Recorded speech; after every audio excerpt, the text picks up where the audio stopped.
where I'm answering your questions in real time for the next 20 minutes on social media, marketing, and business. We had some great questions sent in early, and today I even have a special bonus surprise for you. So we're going to dive into the questions that were sent in early, but if you're joining me on Facebook or YouTube, I would love to hear from you.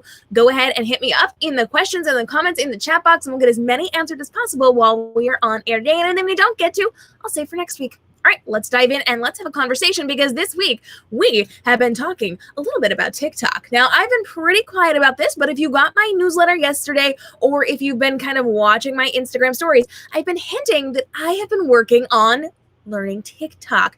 And a lot of people have written in, a lot of people have asked, is this relevant to businesses? It kind of seems like a bunch of very younger people creating dance videos and like fun things. So what is TikTok? What is this about? We're not going to get too much into it today, because I will be doing some tutorial videos on TikTok because I'm loving it right now. And I do have to say, I am finding that despite the fact that it does seem kind of like a younger audience, there's a very big group of people who are entrepreneurs, who are in their 30s, in their 40s on this app. And this is an incredible place to study business and to grow your business. So here's what you need to know, just kind of like the highlight reel TikTok before we jump into the real stuff in upcoming videos. But TikTok is really dang cool, because right now it is an app on your phone where you can create these short videos, 15 seconds to a minute usually.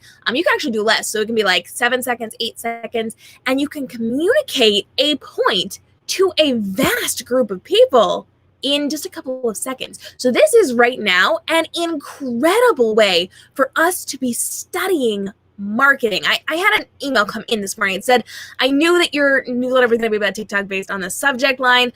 I tried, but I was so overwhelmed with the content that isn't relevant to me. And I will say, yes, what I'm learning is you're going to find a lot of content that is not relevant to you, period.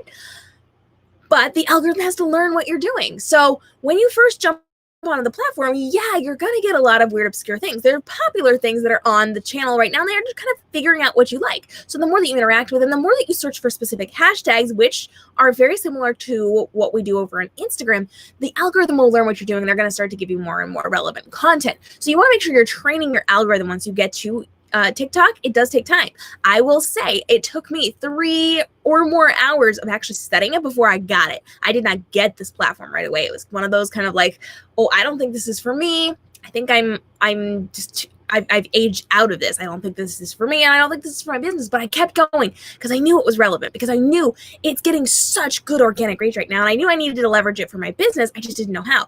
3 hours of watching these videos, now I get it. And now I understand how I can communicate, not only on this platform, but outside of the platform as well. I'm taking the principles that I'm applying to the videos I'm creating for TikTok, and I'm applying them to my Instagram stories. And they're doing really well. But I can also apply this, and this is really important. Are you ready for this one? You can apply this to ads on Facebook, on Instagram, on YouTube, wherever you're placing those ads, specifically video ads. This is the best place to be studying how to effectively communicate in a relevant time frame. So you're talking about what to say in a very short amount of time, but what is working right now with people. Who's your target audience? These people are on TikTok, or you can learn from a similar audience on TikTok on how to speak to people and get their attention. How do you capture attention in an ad and keep people from clicking away? Learn from TikTok. It is so amazing. It really, truly is. I got sucked into this. I was not a TikTok girl. All of a sudden, I'm a TikTok girl. I'm making videos. I'm doing all this stuff, and I'm delivering content. I'm not just making fun videos, but I'm educating people on my products, on my services, on things that I am teaching. I'm directing them back to my YouTube videos. I am directing them over to my blog, my articles that I'm writing. I am sending them to my products. I'm sending them to my services. I've been on this platform for today's day 4, and dang, the organic reach over there is amazing. And so I'm developing my own space within the different niches inside of TikTok, and I highly suggest you do it too. I know it can be overwhelming. It can seem like that is not for me, and it's going to take you a minute. But I am going to walk you through this process. We are going to do some videos coming up on that. I'm going to study it for a couple more days, and then I'm going to start delivering some content to you over on Instagram. So make sure you head over there if you're not signed up for my Instagram yet. If you're not following me, do it. And then pay attention to the newsletter too, because we are going to be getting into some videos on YouTube to train you on how to use TikTok for your business. I'm just testing a couple things out first, but I definitely recommend you get yourself over to TikTok. I am that girl who should not have ever wanted to go anywhere near TikTok. That is so not me. And now, 4 days later, it's so me. And I think it's going to work really well for you too, because the algorithms aren't really holding you back. There's no real checks here. It is very much good for organic reach, and I highly recommend that you check it out. So stay tuned. I'm going to be dropping some really good knowledge on TikTok. And I know it's really easy for that not to feel like it's for you. It's not relevant to you. It's not going to work for your business, but it can, and it will if you actually put some time and effort into it. And it ended up being kind of fun too. I'm just saying. So I'll show you what we're doing. It's going to be lots of fun. Thanks for writing in. And I can't wait to talk more about TikTok with you guys. Let me know down in the comments. Have you tried TikTok yet? Do you love it? Do you have a favorite trend, a favorite challenge that people are doing? What are you seeing over on TikTok that you are enjoying right now? What might you want to try on TikTok if you already use it? And if not, are you interested in checking it out? Let me know. Stacy hung out with us this week and said, I didn't know about this feature. Thanks for sharing. I also love the background you're filming in front of. It's so vibrant and eye-catching. We're talking all about how you can actually be putting titles on your Instagram live streams before you go live, because that's a brand new feature Instagram gave to us.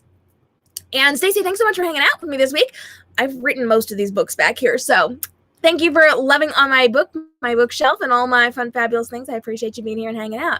Dana says, great idea to have a virtual con. Thanks for sharing. She was checking out our How to Run a Virtual Convention 101 series on how you can be translating your in-person events to virtual cons, or just straight up be implementing virtual cons so that you can do really cool things inside of your business, both during the lockdown quarantine stuff that's going on right now and in the future as well, because people are spending a lot of time, effort, and even money inside of live stream events right now. So I highly recommend you guys check that out. Dana, thanks for hanging out. Appreciate you being here. Danielle wrote in and said, how important is it to be on all of the social media platforms? Okay, so there's a lot that goes into this one, Danielle. It is important to be on the relevant social media platforms, but that doesn't necessarily mean you have to be on every one. I do have a pro tip for you, which we're going to get to in just a second, but I will say you need to spend time figuring out what's relevant to your industry, to your niche, to your business, and it's not even so much what's relevant to your business, but what's relevant to your clients and potential new clients. Where are they? Where are they hanging out? Are they on TikTok? Get yourself on TikTok. Are they on Instagram? Get yourself on Instagram. Are they hanging out on Facebook? You need to be on Facebook. And are they watching YouTube videos? You got to get yourself on YouTube. You need to figure out where they are and then be in front of them. You need to be creating content, engaging unique, relevant content to the platform and to them so that they know that you're there, that you're a presence in their life, and it's going to help you grow what you're doing. It's going to help you grow faster. So the more platforms you can be on with relevant content and getting in front of them and speaking to them on their level in the way that they want to be spoken to on that platform, the faster you're going to grow. If you can do that, if you can jump into that, that is going to revolutionize what you're doing inside of your business. So yeah, it's really important to be on Instagram, on Facebook, on YouTube, on TikTok. It's really, really important, but it doesn't mean you have to be on them all, especially if you can't, or you just can't bring yourself to do it. But, and here's my pro tip. This is important. Listen to me here. You're not going to take notes on anything else I say today. This right here is the one. If you're not going to be on a platform and active on a platform, you need to go and get your handle. Get your handle so that it matches all your other social media handles. You already know that your social media handles should be the same thing. You should be able to say, I am at KM Robinson Books on all the social media platforms, and not have to give different names for each and every one, for Twitter and YouTube and Instagram and Facebook. You shouldn't have to say like 7 different things. One thing for all of them. And you need to grab it on whatever platform you don't really plan on using, just so nobody else can grab it. Now, I know if you're a smaller business, if it's a more unique name, chances are people probably aren't going to try to grab that. But just in case, let's just say maybe your business blows up and all of a sudden people are paying attention to you and they're going to want to find you and they are grabbing your name. One of my mentors, she has a name that is not common, but like she has trouble getting her name. If she doesn't jump on a trend right away, if she doesn't jump on a platform from the start, she does have trouble grabbing her name. I don't know why, but she does. And so maybe you're going to blow up and people are going to grab it. Or maybe it's a common name. I know back when I started my business, I actually don't use my first name. I use my initials, KM Robinson, because somebody already had my first name. There was already a photographer using that name and I had to change it. Now, maybe your name is common and you might lose it on one of these platforms. Or maybe somebody is going to decide they don't like you and they actually want to pose as you. Or maybe somebody's really inspired by you and just totally fangirling, fanboying over you, and they want to do it to like show their love, and they grab your name before you get to a platform. So even if you're not going to use the platform, maybe go grab it just so you own that, just so that that's yours. Just have it there in case you decide to jump on a trend later. Let's just say you don't like TikTok now, but you start learning from me, and 2 months from now, all of a sudden you do want to be on TikTok, but you can't because somebody else has it. Go get your name, just save it, just hang on to it. Now, I will say, even though you have your handles, it doesn't mean you have to use them, but if you are going to be on a platform, you're going to be active on a platform, you have to be active. Do not get a handle and then just post like once a month. No one's going to show up for that. They're going to think that you do not spend time on those platforms and you're not servicing people on that platform, speaking to them in that way. And so they're not going to follow you, or they're not going to engage with you. And they're probably not going to engage with you on the rest of your social either, because if they see on Twitter that you're not active, are you going to be active on the others? Maybe yes, maybe do. Maybe they'll go check it out, and maybe they won't. So you have to make sure that you're kind of clearly defining your lines. Are you on this platform? Are you using this platform? Or are you just like randomly doing a drive-by? If you're going to have a platform and you're going to use it, good. Be active on it and stay active on it. If you're not going to be using it, fine. Let it sit there. But don't like randomly every once in a while post on it, okay?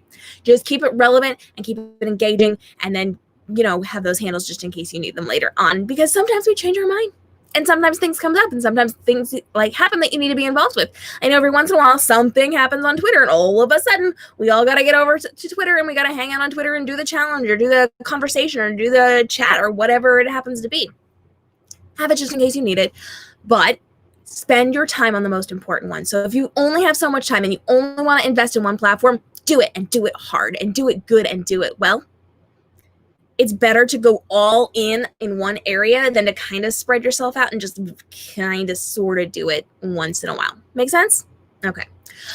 Danielle, that was a great question. Thanks so much for writing in. I always appreciate your questions. Eat, Laugh, Lift jumped into one of our videos this week. We're talking all about how you can pin questions or comments, pin comments or questions inside of your Instagram live streams. And she said, I've used IG for such a long time and still don't know these things. Thank you for the videos. I'm so glad that I could help. I know that Instagram has a lot of almost hidden features, like not a lot of people know about them. So I'm really glad that you can be growing through these videos as well. And I appreciate you hanging out. Christina joined us and said, that's very interesting. Thank you for the tips. We'll work on my strategy to adjust it. We're talking last week in our live Ask Me Anything about how many stories is too many stories when you're posting on Instagram. Should you be posting a lot? Should you be posting a little? Here, there. What is it? What's the number? Is there a magic number? How many types of stories can you tell? Should you tell 1 big story, 2 big stories, 8 big stories a day? What do you do? So we broke all of that down. And Christina, I'm glad you're actually adjusting, because you're learning, you're growing, and I hope that you see some positive improvement in what you're doing, especially with your engagement on Instagram stories and keeping people on your Instagram stories without clicking away. So let me know how it goes for you, Christina. I did get a question this week that I just want to reiterate. We do have videos out on this one, and we've talked about this quite a few times, but I just want to make sure everybody knows. So hear me now. We had a question when we were talking about going live on Instagram, and we talked about 2 different ways that you can be getting your footage from this to repurpose elsewhere. So you can download it directly from Instagram, but that does not have the user comments on it. You can also tether it to your computer and then screen record it, or just screen record it right on your phone or device, and you can get those comments. Now, the trick to this is you can do it afterwards, but the comments don't come up in order. They just kind of come up and they sit there. So if you want to do it to actually get the real-time comments coming through, you have to tether a device while you are live streaming. Now, you can do this if you're on your own. You cannot do this if you've got a guest, because it will mute your audio. So we talk about it in different videos. You can actually search on the platform, because those are really, really important. They're going to be really helpful to you. But all you got to do is tether it to your computer, whether it is the phone that you're using to live stream on Instagram, or a secondary phone, a tablet of some kind, or even now we do have the ability to live stream and watch those live streams from Instagram on our computer, so you can screen record it there as well. I do recommend doing it while people are live, because that's when you get the real-time comments. Otherwise, it's just going to kind of sit there and like not move, and it's going to be like a thing. So good luck. It's really a very good thing to be screen capturing that or downloading it, recording it in some way, and then repurposing it specifically here on YouTube, but also over on Facebook. Here are the relevant platforms as well. So make sure you are checking that out and taking a look at that. Donna said, always so helpful, always love when people use polls on IG. We're talking all about how to use polls feature inside of Instagram stories to get more engagement. This is one of the biggest things for engaging content and for getting that engagement on Instagram. And it's a super easy way because they choose a this or that thing. You can use it as a quiz. You can actually use it to kind of pull your audience, and you can use it as market research to see what people want to learn from you and see next inside of your business, and figure out what level of education they are at with your business. What do they know and what do they not know that you maybe need to teach them about before you jump into it? It's a great way to get ready for your courses, your products, your services, the things that you're going to be selling, to know exactly where your audience is so you can take that next step and market it to them the way that they need it marketed to them in order to then want to buy that. We had another great comment. Definitely going to try this out when I edit my next beauty video. We were talking all about how to create vertical video for IGTV from your horizontal video, from your live streams, your videos, your whatever, to get it over onto IGTV to be relevant over there, because they're getting such dang good reach on IGTV right now, because Instagram is like pushing it hard, which you can now push over to your main feed, to your Instagram stories, and get a ton of organic reach from video, because video is what keeps people on the platform right now. So guys, thanks so much for writing in with those really great questions. If you have questions, I would love to hear from you guys. Go ahead and drop those down below. But I told you I had a little bit of a surprise for you during today's live stream, Ask Me Anything social media Q&A, and I wanted to let you guys know that I have a little bit of an unboxing to do. One of the fabulous companies I work with sent me a very fancy, very special mug today. So I'm going to open this baby up. Oh, that's so cool. I already opened the tape up, and it's actually not even packaged super hard. So check this out. BeLive has sent me this incredible video. It's a mug. They've sent me this incredible mug with my name on it. So cute. And you will be seeing this in upcoming videos. They've sent these to all of their top level partners, so you can't actually get this right now. This is only for their top level partners. A number of us got them this week, and I am super excited because this is really cute. Look how cute that is. I'm very excited to have this up on my shelf. Look how cute that is. That's gonna look good. Oh, I like that. So let me know if you are a little bit jealous that I got a BeLive mug. Go ahead and let me know in the comments below, and let me know what other cool things I should be adding to my shelf to kind of shout out some of those great companies that I am working with. If you guys have not checked out our videos on BeLive, make sure that you are doing that. That's going to be incredibly helpful to you. It's how I'm actually doing all of the live streaming that I'm doing right now, with the branding, the customized things, the overlays, the backgrounds, all the cool stuff going on inside of this platform. And you can check out that video right there, because this is a great way to. And if you actually want to try BeLive, I've got my affiliate link down below. I can get you a free trial and some fun, fancy things. So make sure you're checking that out as well, because BeLive's pretty dang awesome. Thank you guys so much for sending me this amazing mug. I appreciate you, Irene, and the whole BeLive team for all of the love. And if you've got social media questions, now's the time to drop them. I will go ahead and get those saved for next week. Until then, thank you so much for hanging out, and check out those videos here on the YouTube page with the subscribe and notification bell for more. And I'll see you next Wednesday for our next live Q&A at 10 a.m. Eastern. And on Friday, we're dropping a major video here on the channel. You don't want to miss that. So I'll see you then. Until then, have a great day and stay inspired, friends. Bye.